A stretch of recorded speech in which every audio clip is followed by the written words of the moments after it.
The suburbs have kind of a negative connotation in our culture for some reason, which is funny because they're supposed to be like this mini version of paradise, but a lot of people have this kind of resentful attitude towards them, and that's why they're called suburbia, which is this kind of derogatory term. And you see that a lot in our pop culture. There's a lot of movies which draw on this dark underbelly of the suburbs theme. You can think of The Burbs with Tom Hanks, American Beauty, The Virgin Suicides, The Stepford Wives is a classic example of this, the movie Don't Worry, Darling. But there's one movie that actually kind of defies this trope. And instead of saying that everybody in small town America is hiding some kind of inner depravity, it's a little more nuanced than that. And it's the movie Blue Velvet by David Lynch. What happens in Blue Velvet is a kid discovers a severed ear in a field while he's visiting home from college, and he tries to figure out what the origin of it is. So he brings it to a detective. The detective doesn't really give him much information, but he ends up finding a lead from this lounge singer whose son has been kidnapped by a depraved, perverted gangster.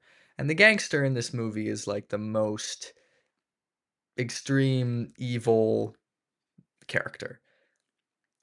But unlike a lot of neo noir movies that would be considered contemporaries of Blue Velvet, every character is not dark and twisted under the surface.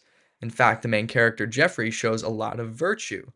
Um, he confesses to being unfaithful to his girlfriend. She forgives him fully and prioritizes protecting the character who seduced him over resentment.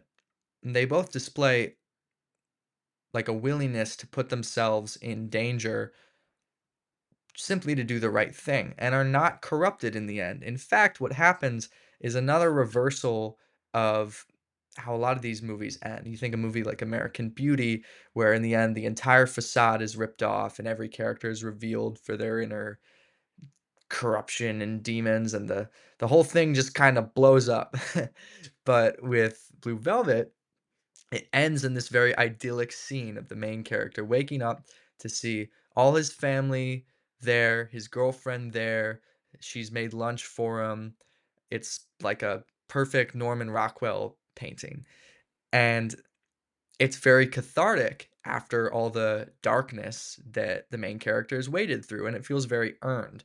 So, where a lot of movies have this idea that the suburbs are this phony, corrupt place, and they all just need to be burned down in order to find true authenticity. Blue Velvet's moral is closer to something like we need to uncover the corruption, do something about it, and restore the world to the idyllic scene that it initially was trying to be, which I think is more nuanced, more complex, and more redemptive. Because there's no reason why for a story to be dark and gritty, it also has to be bleak and nihilistic. That's actually less realistic because in real life, no matter how terrible the situation is, there's always some kind of glimmering aspect of good. That's just the way that reality is.